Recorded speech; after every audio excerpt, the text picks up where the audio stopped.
Your Honor, before we proceed, I need to address something the court hasn't seen yet. The room went quiet, not the polite, waiting kind of quiet. The kind that happens when everyone in the room senses that something is about to change.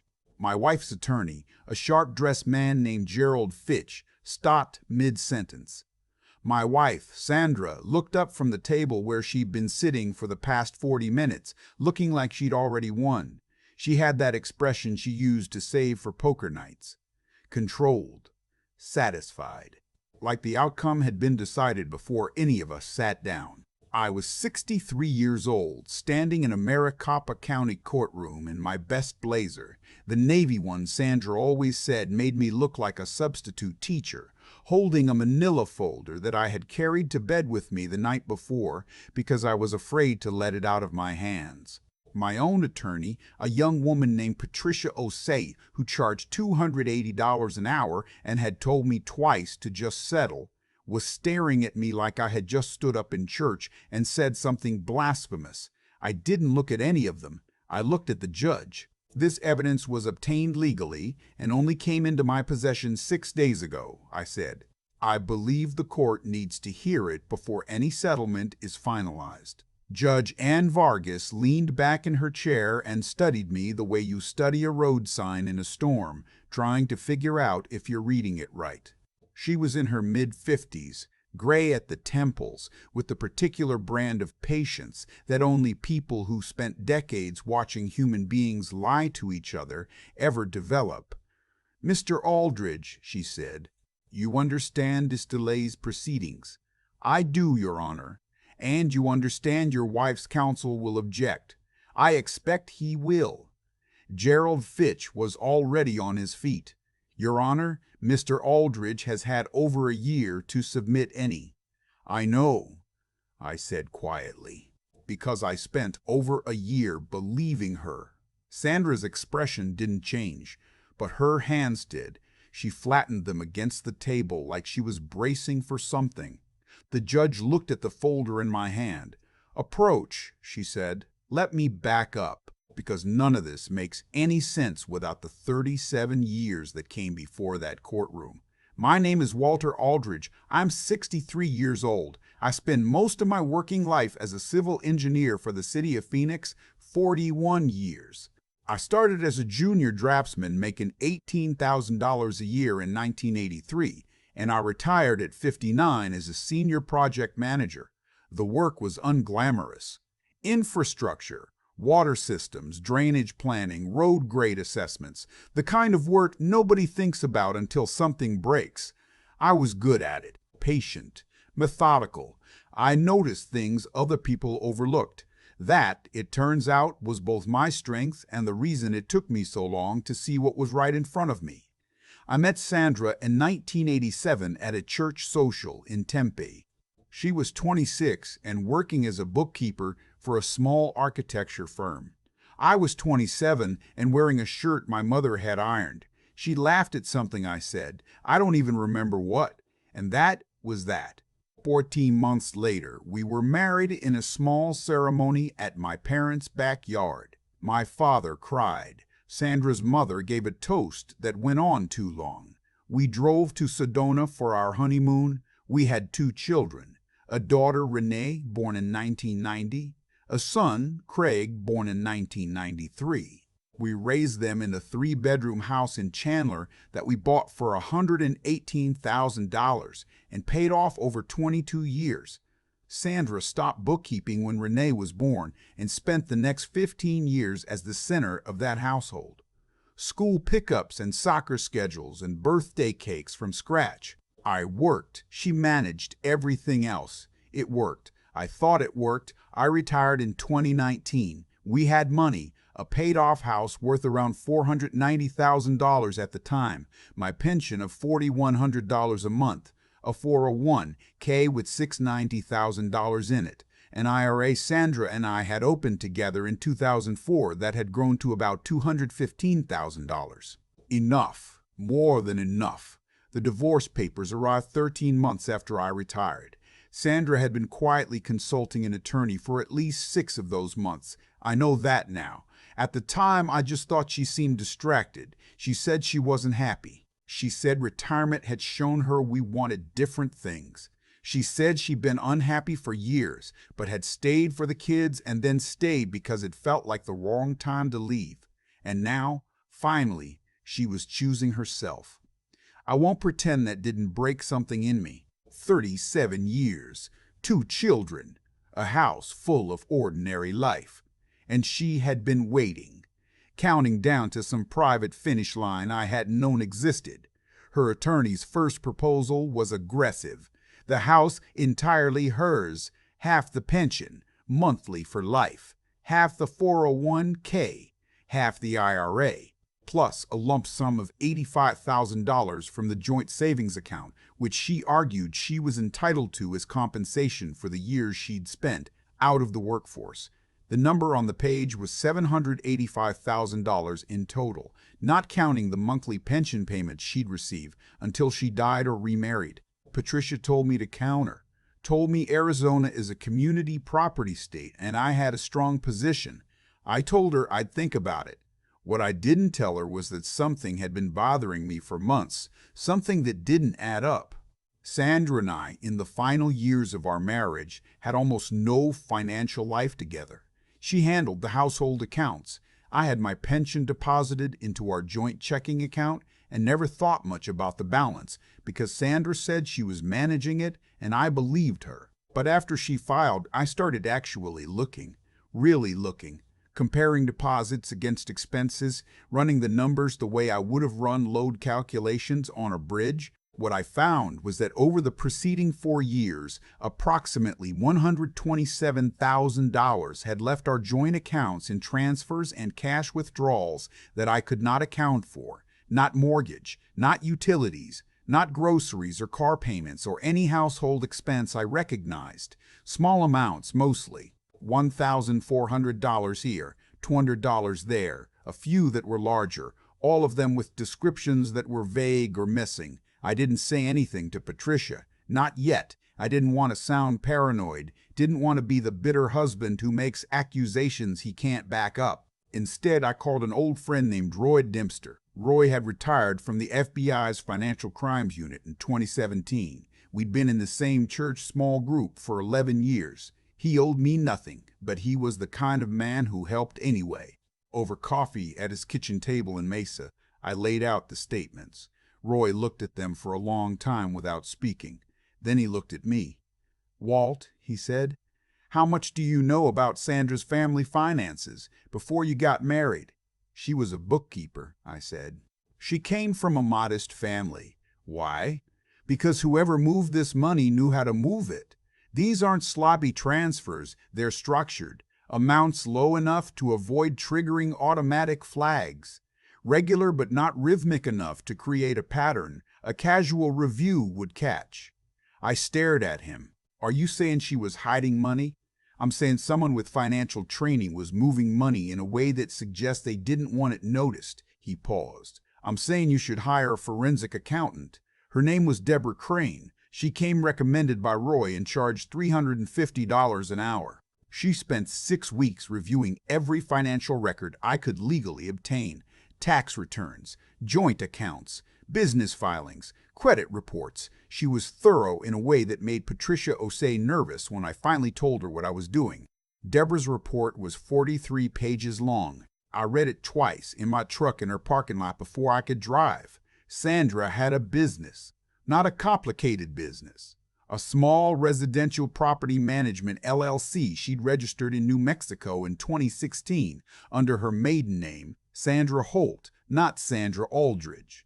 She'd been managing short-term vacation rentals on behalf of 3 property owners in the Tucson and Sedona areas. The income was real and documented. Over the 4 preceding years, the LLC had generated approximately $312,000 in gross revenue. Sandra's management fees were 15%.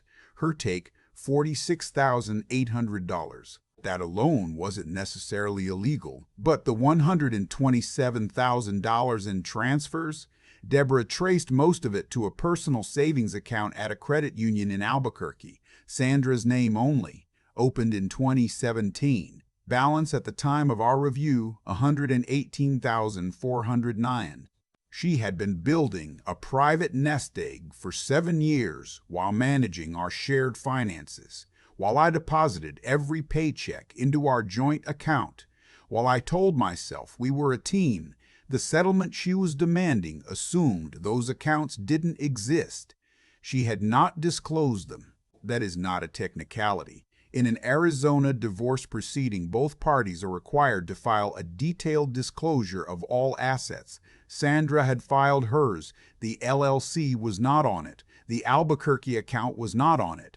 Roy, when I called him with Deborah's summary, said 2 words before I finished explaining: financial fraud. I sat with this information for 3 weeks before I did anything. Not because I didn't know what to do, because I had to decide who I wanted to be.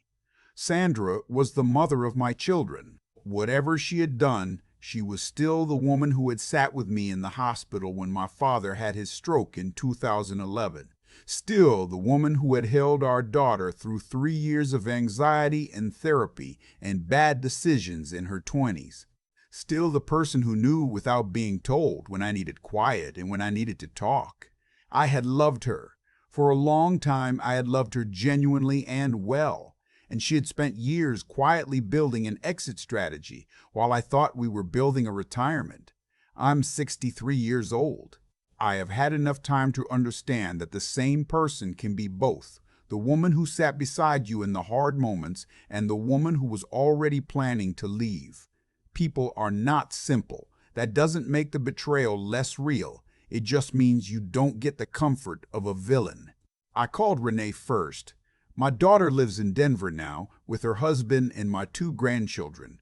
I didn't tell her everything, just that the divorce proceedings had become more complicated and that I was going to need to present some evidence in court. She asked if I was okay. I told her I was managing. I didn't call Craig. Craig and Sandra are close in the way that youngest children sometimes are with the parent who was home more. I didn't want to put him in the middle of something before it was resolved. The night before the hearing, I sat in the kitchen of the small rental house I'd been living in since the separation. It's a 2-bedroom place in Gilbert, nothing remarkable.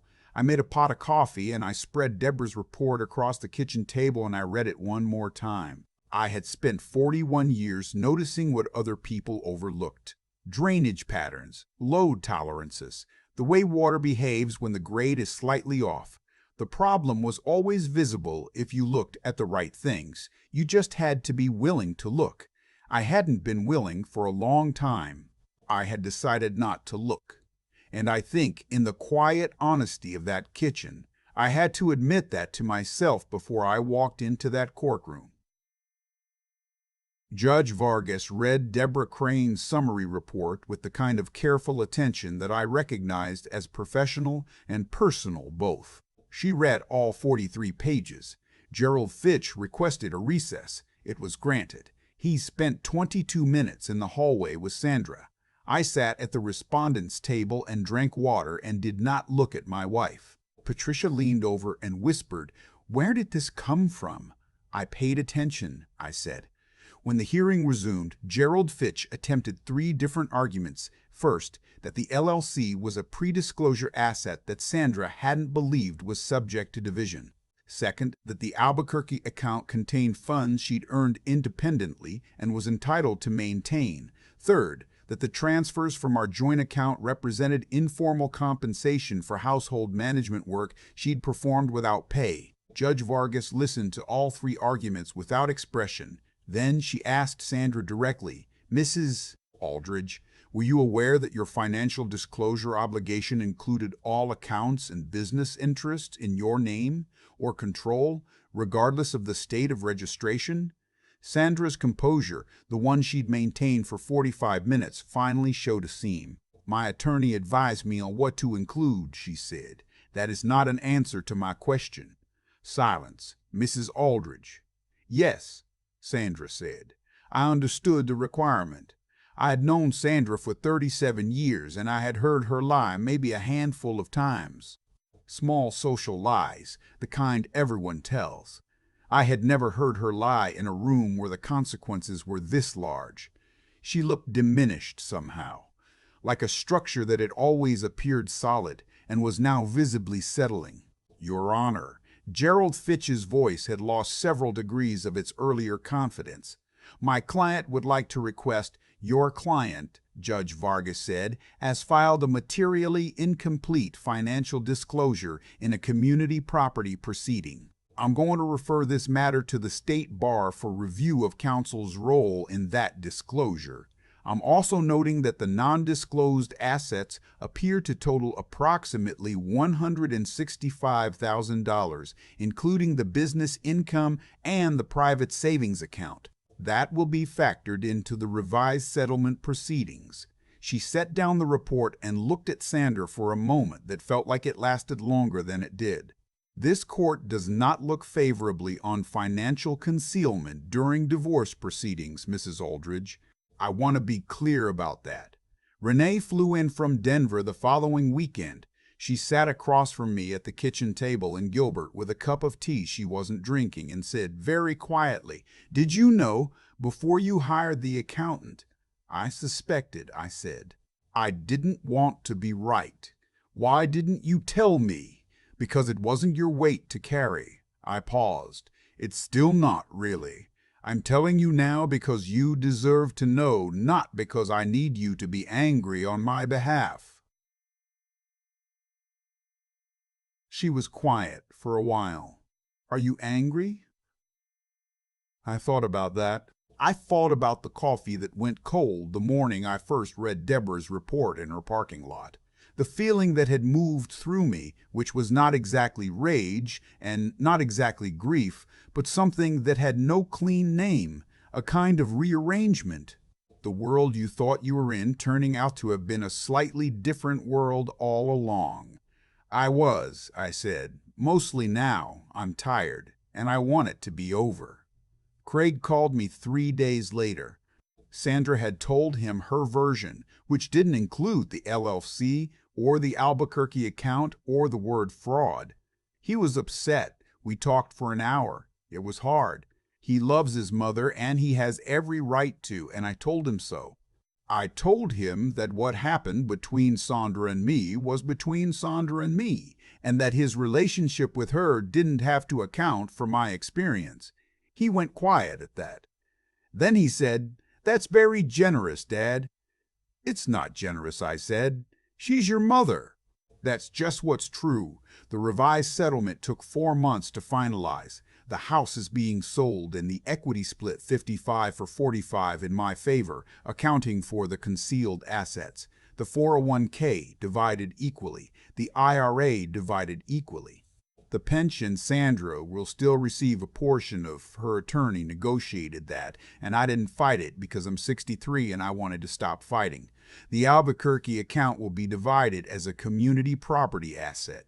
The LLC income is being assessed for a 5-year look-back period. Total recovery compared to the original proposal, approximately $190,000 in my favor, and the elimination of the $85,000 lump sum demand. Gerald Fitch is under investigation. I don't know what will come of that. I don't spend much time thinking about it. What I do spend time thinking about is this. I was a methodical man my entire career. Careful, thorough. I built a professional life around noticing things that other people missed.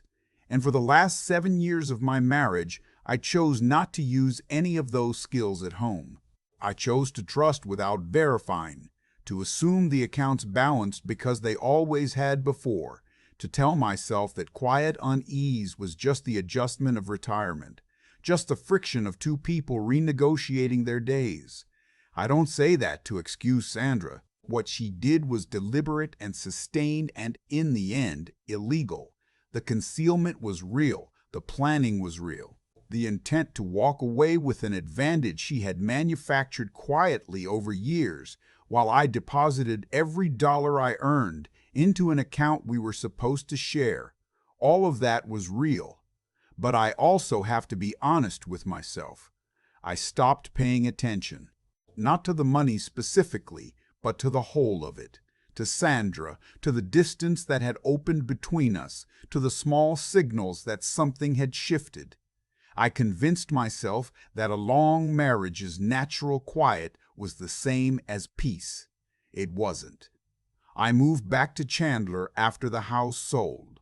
A different house this time, a smaller one, a one-story place on a corner lot with mature mesquite trees in the yard, and a garage big enough for the woodworking equipment I'd been meaning to set up for 15 years. I spent a week just assembling the workbench, no instructions to follow. I made up my own system and it worked fine. Renee brought the grandchildren to visit in November. Her son, who is 8, saw the workbench and asked if I could teach him to make something. We spent 2 hours on a Saturday making a small box with a hinged lid. He made 4 mistakes and fixed 3 of them himself. The 4th one, a small gap in one of the corners, he was upset about. I told him what my own grandfather had told me. The gap is proof you made it with your hands and not a machine. He looked at it for a while and then decided that was acceptable. Craig came at Christmas. We didn't talk about the divorce, we talked about football and his job and the trip he's planning to Portugal. Before he left, he hugged me in the doorway and said, "I'm glad you're doing okay, Dad." I told him I was more than okay. That's mostly true. I'm 63 years old and I live alone in a house with mesquite trees and a woodworking bench and a pension that covers my expenses with enough left over to be comfortable. My retirement is not what I imagined it would be. It is smaller and quieter and, in ways I didn't anticipate, more mine.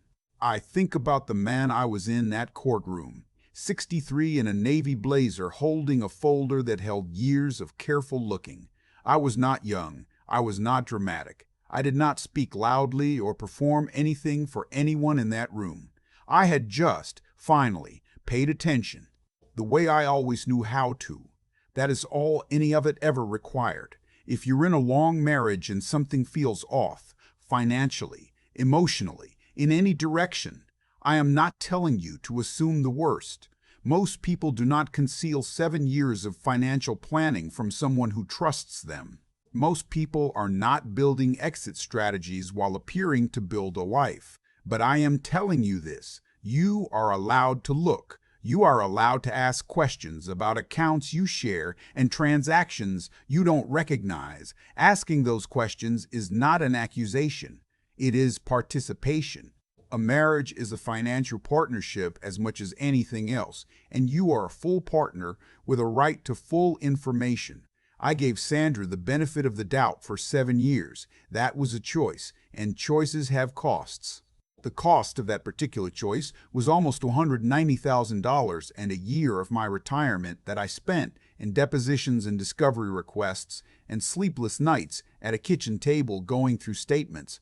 The benefit of looking, of finally asking Roy to sit down with me and take an honest look at what the numbers said, was the difference between walking out of that courtroom as the man she'd planned for me to be and walking out as myself. There is a version of this story where I signed the original settlement. I have thought about that version. I would have been fine, probably. Diminished, but functional. A lot of people live in that version of their lives. I don't say that with contempt. Sometimes you don't know to look. Sometimes you know and you're too tired. I wasn't too tired. I was 63 years old and I had spent 41 years noticing what was really there. And when it mattered most, I did it one more time. If you stayed with this until the end, I appreciate it more than I know how to say. These aren't easy things to talk about. They're easier to keep private, to let the paperwork close over them and move on without anyone knowing what the quiet years of a long marriage can sometimes contain. But someone needed to hear this. Maybe someone going through something similar, sitting with their own unease and talking themselves out of looking. Maybe someone who made the same choices I made and is further along in their consequences. Maybe someone who just needs to know that 63 is not too late to demand the truth and receive it. It is not too late. That is the only thing I know for certain. The mesquite trees are good in the fall. They drop these small curved pods and the yard fills up with them, and I rake them on Saturday mornings before it gets hot. It's a small thing, but it is entirely mine, and I do not take that for granted anymore. I've been thinking about cause and effect a lot lately, not in any mystical sense, just the plain mechanical version of it. The same logic I applied for 41 years to water flow and load-bearing structures. Every outcome has a history. Every consequence was built by a series of choices, most of them quiet ones, made when nobody was watching. Sandra made her choices quietly, over 7 years, in small amounts, through an LLC registered under a name I hadn't heard in 3 decades. Each transfer was careful. Each decision was deliberate. She was methodical about it. And I say that without contempt, because methodical is something I understand. What I don't understand, and may never fully understand, is how a person can be that disciplined in deception while sharing a bed with someone who trusted them completely. That requires a kind of compartmentalization I'm not capable of. I don't know if that makes me fortunate or naive. Maybe both. What I know is this: the truth she tried to bury didn't stay buried. It never does. Not because the universe enforces some moral order. I'm too old and too practical to believe in that kind of tidiness, but because concealment requires maintenance. You have to keep tending to a lie. You have to keep the story consistent, keep the accounts balanced, keep the other person just distracted enough not to look, and eventually the maintenance slips, or the other person stops being distracted. In Sandra's case, it was the latter. I stopped being distracted. I spent 41 years noticing things. That was my whole career, identifying what was actually there versus what the plan said should be there. And for the last 7 years of my marriage, I voluntarily set that skill aside. I told myself the unease was just retirement adjustment, just 2 people renegotiating their daily life. I chose comfort over clarity.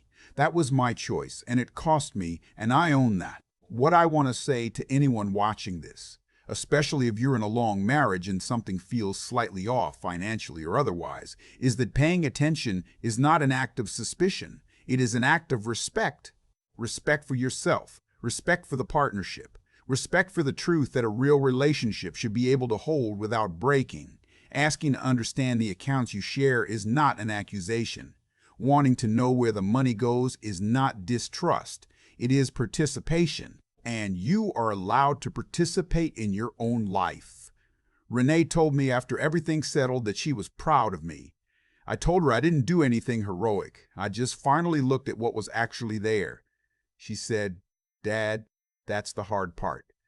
And I thought about that since. Because she's right, the looking is the hard part. Not because the information is so devastating, though sometimes it is, but because looking means you have to be willing to find something you didn't want to find. It means giving up the comfort of not knowing. Most people don't do it. I almost didn't. The version of me that signs the original settlement, that accepts the diminished outcome because fighting feels like too much at 63, that man exists. I understand him.